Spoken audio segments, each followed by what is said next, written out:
it's Harley, and today I'm going to be repotting some plants, and I thought that while we repot I could tell you about something that happened to me in my childhood. Okay, I don't know how interesting this is gonna be or if you're going to like enjoy this video, but I do have what I feel is a really good like story time of a very scary babysitting experience. This is something I personally went through, so 100% true, really scary, and it has scarred me to this day. Okay, so I got my bucket here to put old soil in. I'll be starting with this crown of thorns. So this guy is not doing too hot. It was doing so great all winter, and then all of a sudden now it's just kind of gone downhill.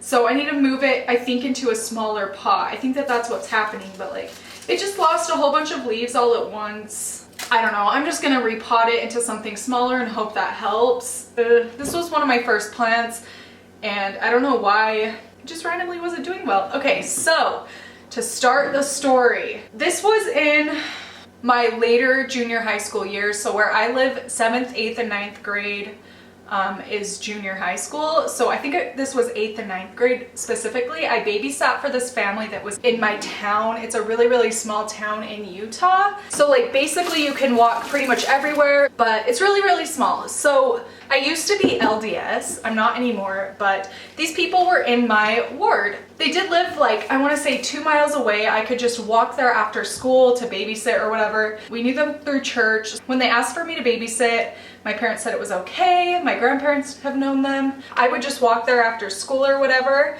or I'd get dropped off by the bus, like at the bus stop nearest to their house. So it was kind of a weird situation. There were 3 kids I would babysit, and the 3 kids were actually kids to this woman who was a single parent. Each kid had a different father, not that that really matters, but yeah, she just wasn't around a lot, and she lived with her parents. So that's the house that all this took place in, was her parents. She honestly was not around too much, only met her a few times, and I babysat for them a lot, like enough to the point that the kids started to call me their mom, even though I was like a 9th grader.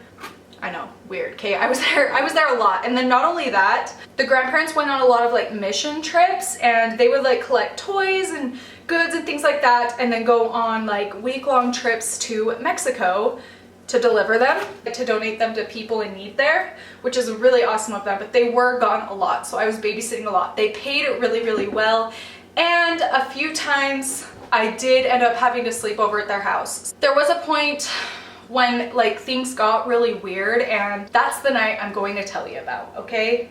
Okay. There were 3 children. There was an oldest boy, a middle-aged boy, and then the youngest girl. None of them were old enough to be going to school yet, so that just kind of gives you an age range there. But one night I go there to babysit, and I walk in through the garage as I normally did. So the grandpa was in the garage throwing crap into a suitcase, which I didn't think was too weird because like I said, they were leaving town quite a bit. It wasn't like too out of the normal for them, but he did seem kind of frantic. I don't know, I just had a weird feeling about it. So he's throwing stuff into a suitcase. I say hi to him, walk inside the house, and the grandma is in there. And she's also being really frantic. I don't know, they just kind of were running all over the place, not really paying much attention to me or anything. But they throw the suitcase into the car. They have like all this luggage and stuff. They throw it in the back of the car, and they come up to me, and here's what they say. Just so you know, we had to shut off outbound calls from our phone because the oldest child was calling 911 too frequently. So they made it so that it couldn't make outgoing calls. I don't know if that's exactly how it was. That's how I understood what they were telling me. But yeah, they told me that, and then they said that one of the kids' fathers, so the like ex-husband or something of their mom, whatever, I don't know, had been trying to get in contact with her and really wanted, he didn't have any custody of the kid, basically how I understood it as a young person. I don't know exactly how accurate that is, but that's how I understood it at the time. But that he wanted to see his kid, although he was on drugs or something like that, so he wasn't allowed to see the kids, okay, basically. So they said, just so you know, he's been trying to get in touch with us to get a hold of the kids. So if anybody knocks on the door, don't answer. If anybody calls, don't pick up the phone. Freaking out, but okay, I'm not going to answer the phone or whatever. Can we like close the curtain so they can't see inside the house when I'm walking by? Am I gonna die tonight? So then they said, if anything happens, make sure to keep your cell phone charged and on you, just so that if worse comes to worse, you can call in case of an emergency. So I'm like, okay, that was really nothing new. I knew that the phone wasn't making outbound calls, but it was weird that they had like mentioned the emergency thing then. Like they never said that before. Something else they also said was, if anybody tries to get into the house, we need you to take all 3 of the kids down in the basement into their toy room, barricade that door with all the furniture you can stack up against it, and you guys should be able to escape through the basement window. What? Sounds crazy, but I swear to you, that is what they told to me, a middle schooler who was about to stay overnight to babysit their 3 grandchildren, okay? 100% that's what they told me. I was freaking out. In my head, I was freaking out. I had all this adrenaline, but I was such a shy little kid. I wouldn't like vocalize my fear or say that anything was wrong or how messed up the situation was, you know? Now, we know you guys normally like to hang out and play in the playground in the backyard. We're going to need you to leave the kids inside just in case anybody tries to take them. Okay, what the hell is going on in my head? But of course I didn't say anything because I'm a little middle schooler who's afraid of life. So they leave. That was probably around like 3 o'clock in the afternoon once I got home from school, like I said. So we just kind of hung out in the main room. One of the kids was really crazy, the oldest boy especially, and he kept saying things just to scare me. I don't even know. He was just saying things purposely to scare me, and it was working. I was already freaked out because although I knew what he was saying wasn't true, what the grandparents said to like warn me of whatever was true. I was texting the boy that lived next door. He was a year younger than me in school, but I was just saying like, oh my gosh, I'm so freaked out. I don't know what to do. This is what they told me to do. And he's like, hey, I'll keep a watch and I'll make sure my parents keep a watch too. I was just really scared. And young kids are stupid, you know, like they don't really take serious things as serious as they should. But yeah, so at one point the phone kept going off and ringing, and the oldest boy threatened to keep answering it. So I would like have to hold him back so he wouldn't go answer this damn phone and get us all murdered, you know what I mean? At one point, this was really late at night, probably like 10 or 11, all the kids were asleep and I was just sitting there texting in the silence because I wanted to be able to hear if anybody was trying to break into the house, you know? So it was just silent. Like I literally just sat on this couch with all the blinds shut in the dark for hours because I was so freaking scared. At one point I got a text from the neighbor kid and he said, do you want us to come over? There's a man walking back and forth in front of the house. My parents are gonna come over and sit with you. Then they came over into the house, knocked on the door, whatever, came in, and I was like, so what made you decide to come over or whatever? Because I babysat there a lot and they had never intervened. Now that I'm saying this out loud, it seems like I'm being dramatic and it's not really that scary of a story, but it honestly was crazy terrifying to me. And what is really weird is the grandparents came home, paid me, sent me home. They came home that night because I guess the neighbors called them and said that that person was in the front yard. Turns out it was the ex-husband they were telling me about. Fortunately, he didn't try to break in while I was there, but those people ended up moving pretty soon after that and I never saw them or heard from them again. So that's the story. That's it, but I still have a lot of plants to repot, so I'm gonna keep repotting. I don't know. That honestly was the scariest thing probably that's ever happened to me. One of the scariest things anyway. Other than like a ghost that's in my house that I live in right now. Like what, dude? No, it was weird. Let's just say that, it was weird. Wow, look at this Pilea. Pilea. How is that supposed to be pronounced? I hear people saying it both ways. I say it both ways depending on like the day. Do you guys have any like scary babysitting stories or anything like that? Because I would love to hear it. I really would. I love scary things, but when they're happening to other people, you know? Is that messed up? Yeah, probably. Wow, this is a weird plant. I'm trying to get out a lot of the soil off of this because the soil on it is really, really dense. And I've noticed it holds on to moisture quite a bit. Well, there's a little baby one. Repot that guy. And then also it does have quite a few babies that I want to separate. So I figured now would be a good time. Okay, so basically what I try to do is I try to like move all of the soil around the babies. So like here's 2, just so that I can kind of see.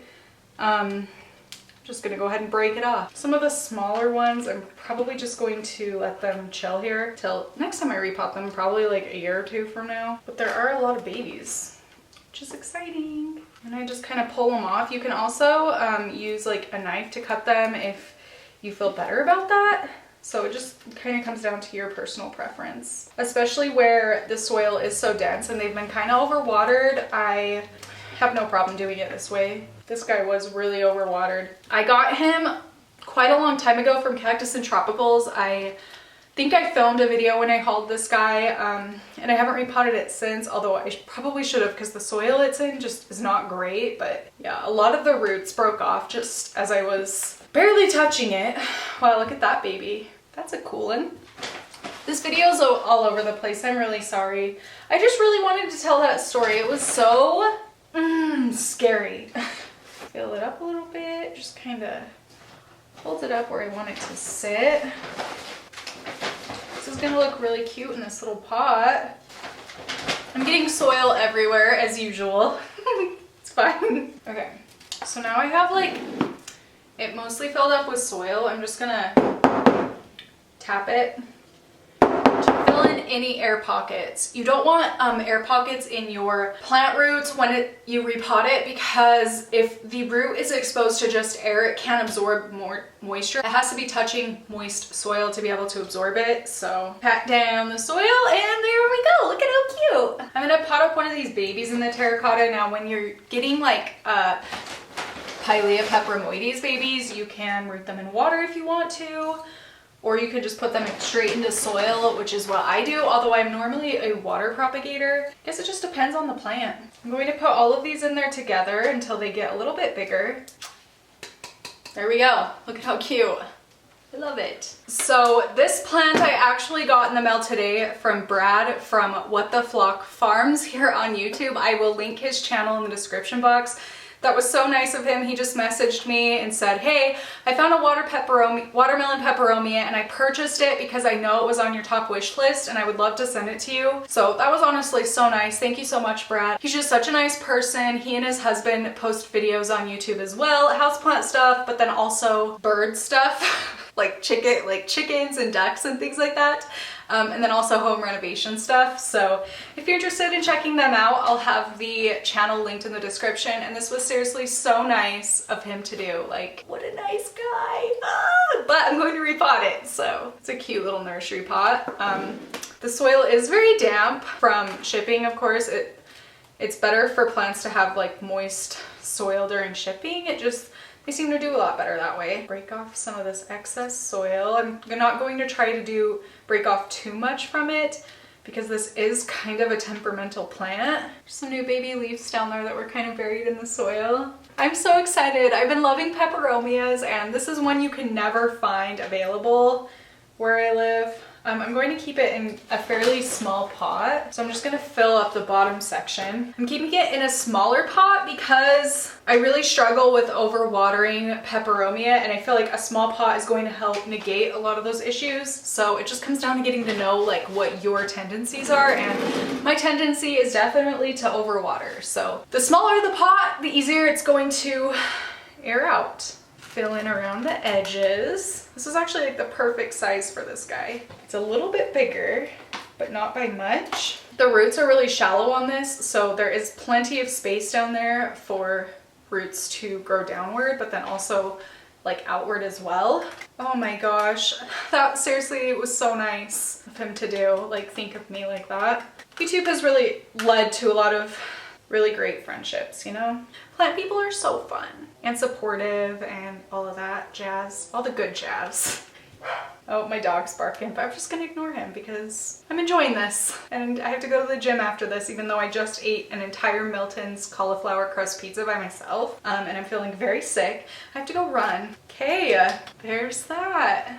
It looks really cute. Okay, so that was it for this video. I repotted 5 plants total, which is pretty good. I'd say accomplished a lot today. Now off to the gym, even though I'll probably throw up because I ate too much pizza and iced coffee, but yeah, that's that. Thank you so much for watching, and I will see you in my next one. Bye!